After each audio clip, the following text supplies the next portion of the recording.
BJP മുന്നോട്ടേക്ക് വെക്കുന്ന Hindutva agenda രാജ്യത്താകമാനം ജനങ്ങൾ അതിനെതിരായിട്ടാണ് മുമ്പോട്ടേക്ക് വരുന്നത് എന്നതാണ് ഇപ്പോഴും മനസ്സിലാക്കാൻ സാധിക്കുന്നത്.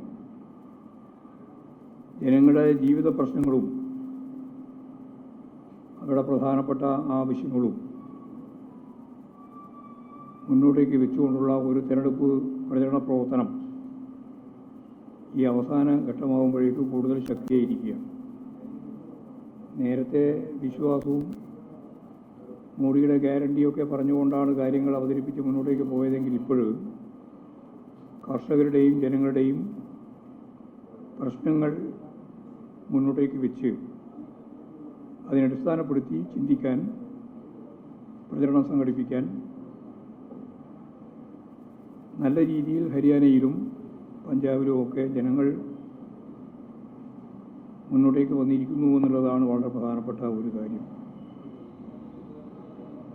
BJP സർക്കാരിനെതിരായിട്ടുള്ള ജനരോഷം കൂടുതൽ ശക്തിയായിട്ട് വന്ന ഘട്ടമാണ് അവസാനത്തെ തിരഞ്ഞെടുപ്പ് ഘട്ടമാകുമ്പോഴേക്കുള്ള സ്ഥിതി.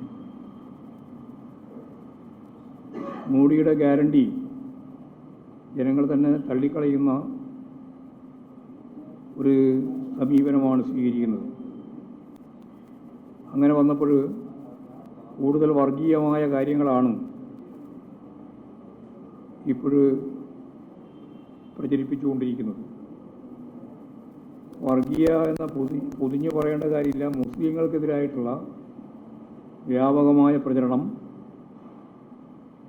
പ്രധാനമന്ത്രിയും BJP നേതാക്കളും ഇന്ത്യയിലുടനീളം ഇപ്പോഴും നടത്തിക്കൊണ്ടിരിക്കുകയാണ്. വർഗീയ ധ്രുവീകരണം ഉണ്ടാക്കാൻ വേണ്ടി നടത്തിക്കൊണ്ടിരിക്കുന്ന ഈ പ്രചരണത്തെ സംബന്ധിച്ച്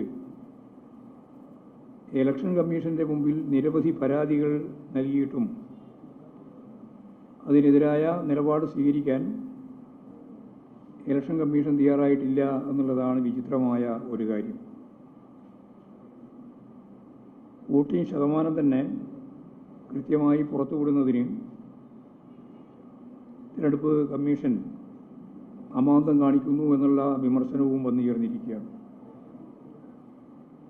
സംസ്ഥാനത്തിൻ്റെ പ്രശ്നം എടുക്കുമ്പോൾ മഴക്കെടുതി വളരെ വേഗമാണ് കേരളത്തെ ബാധിച്ചത്. ഈ സാഹചര്യത്തിൽ അവയെ നേരിടുന്നതിന് ഉത്തരവാദപ്പെട്ട ആളുകളുടെ യോഗം അതിനെ ഫലപ്രദമായിട്ട് പ്രതിരോധിക്കാൻ വേണ്ടി വിളിച്ചു ചേർത്തപ്പോൾ അതിൽ മന്ത്രിമാർ ഉൾപ്പെടെയുള്ള ജനപ്രതിനിധികളാരും പങ്കെടുക്കരുത് എന്നാണ് ഇലക്ഷൻ കമ്മീഷൻ്റെ വിലക്ക്.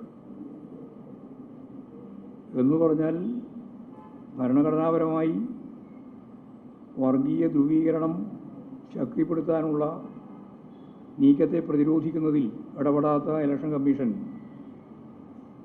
ഇവിടെ